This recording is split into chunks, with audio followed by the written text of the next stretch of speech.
Okay, Georgia survives Kentucky, but they do not survive the voters. Texas, now the number one team in the country, narrowly, but the number one team in the country over Georgia, getting 35 of the first place votes, Georgia with 23. Ohio State at 3, Bama at 4, Ole Miss at 5, Tennessee at 6. You get the point? Georgia's going to have to play better on the road if they want to win these kinds of games and these important games that are coming up. We're just going to see how this goes. I'm going to switch glasses. These are just dirty. And look, you can't play like that and not have ramifications from it. Winning is great. It is great. All wins and losses are not going to be created equally from here on out. These are all going to be different situations. I think Texas, they're getting a lot of bonus points for the win over Michigan. If SC goes up and destroys or beats Michigan kind of the same way Texas did, people won't look at it the same way. But when you've only got when you're coming off a 1-point win against a team that's 1-2, it's the same thing for Georgia. So does it matter? No, I don't think so. I mean, all you got to do is go back and look at last year's, the game with Michigan against Maryland. That was a disaster. Michigan looked bad, and they almost lost that game, but they didn't. They won it. Texas had a bunch of games like that last year. I can't recall off the top of my head. I wrote about it in Leggy's Thoughts that all of these games, this is a build towards December.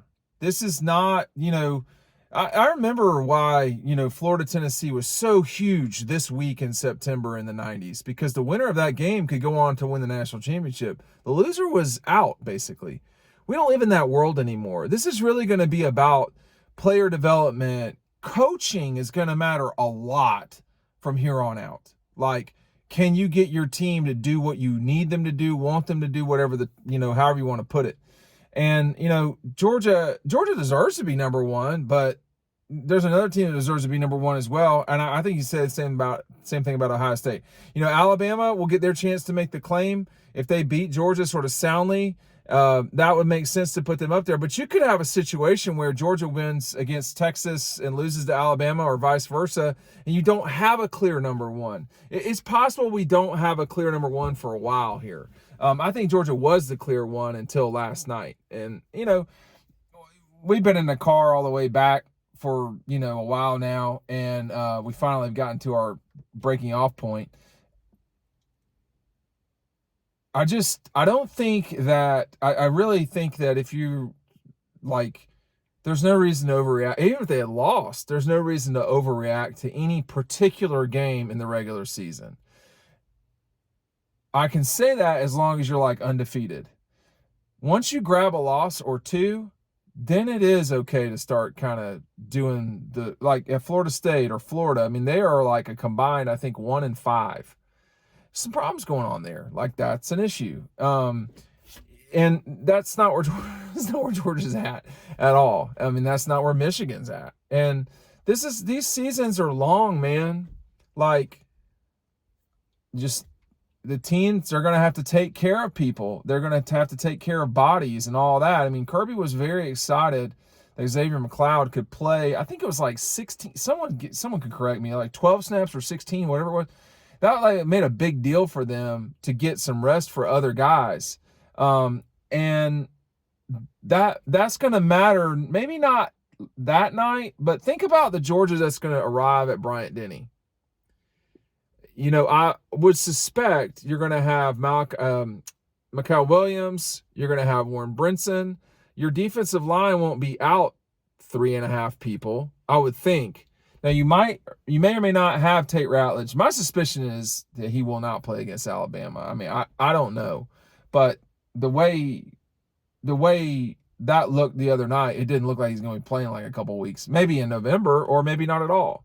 And so the thing is that you have to be prepared to lose guys. I mean, Texas is the new number one, but Texas took a shot yesterday that they might not be able to recover from, which is possibly losing their starting quarterback with an oblique. That doesn't just get better, JT Daniels. So that's going to be challenging for Texas. Make sure you're joining our newsletter. I just sent ours out. You're going to get free content. You're going to get the opportunity to get premium content. Sign up for the newsletter. It's great. Also, right now is a great time to sign up for our $1 deal. It's not going to be out there forever, so take advantage of it now. You've got 2 weeks to Alabama game. I'm going to have a what we were hearing soon. I want to talk to some folks. But like the basic reaction after the game was like, this was very different than the 2016 game. You know what I mean? I was talking about that on Friday, how important that game was to Georgia at the time. That's not the reaction. It was not a fiesta on Saturday. Kentucky's got to do a better job, like logistically with a lot of stuff. Like the post-game setup was horrible. It's hard to navigate Commonwealth in a way that it wasn't a long time ago. So there's some in the photography, it would be like trying to fit 20 people in this car. It's not okay that they're not ready for the big time, because the big time's coming no matter what. They're playing Georgia, they're playing Bama, they're playing Texas, they're going to play Oklahoma, they play Tennessee anyway. I mean, like, they got to have better stuff up there. And I was really disappointed by it, to be honest with you. And I expect better. This league's got to do a better job. But anyway, that's neither here nor there.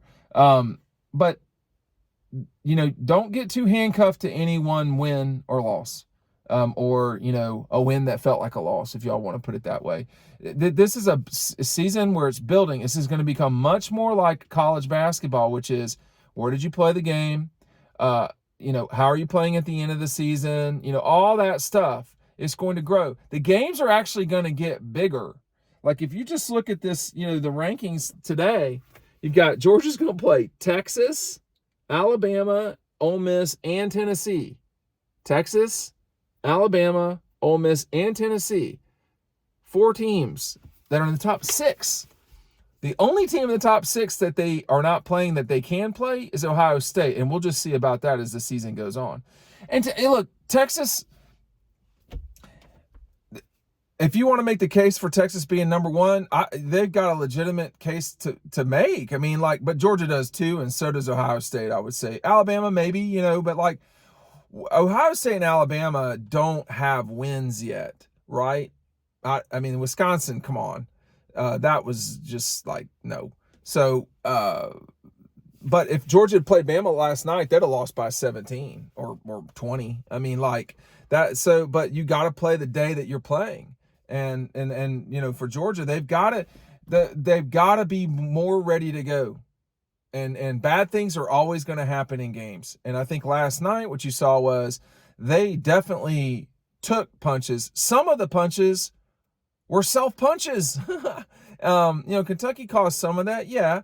But, like, you know, it's okay not to fumble on a third. That was 2nd and 3, 2nd and 2. Like, Georgia was not so far from closing the game out, and it was 2nd and 2, I think, or whatever.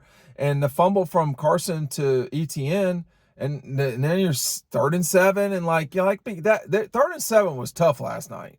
So it's about learning from what's happened. So coaching is going to matter a lot, and if you're a Georgia fan, you should feel good about that. How you play at the end of the season is going to matter. Well, we saw last year, Georgia was not hot out of the gates, and they definitely played better at the end of the year, in my view, than they did at the beginning. You know, you think about their win over Missouri, the win over Tennessee, the win over Florida State, obviously. The Tech game was not great. Obviously, they lost to Alabama, but, you know, they beat Florida by a zillion points or whatever it was. They left Auburn, and where they survived. Not dissimilar from this game. This game was closer, I guess. I mean, it was the same basic scenario. I mean, Georgia won by 3-4. What was it last year? It was a possession game. It was a touchdown gets it for you. The last night was, well, first of all, the officiating, the clock stuff, they screwed that up, man. Like, or Kirby and them did, one of the two. It was not uber clear to me. The clock stuff, that was bad as it relates to put this back on the clock, or can we not function as an SEC officiating crew with the time folks at the stadium?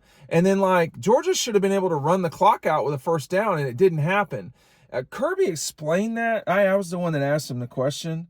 But it felt to me like there were multiple scenarios, and it changed it didn't change every single snap, but that particular thing when they did the review, that really goofed things up.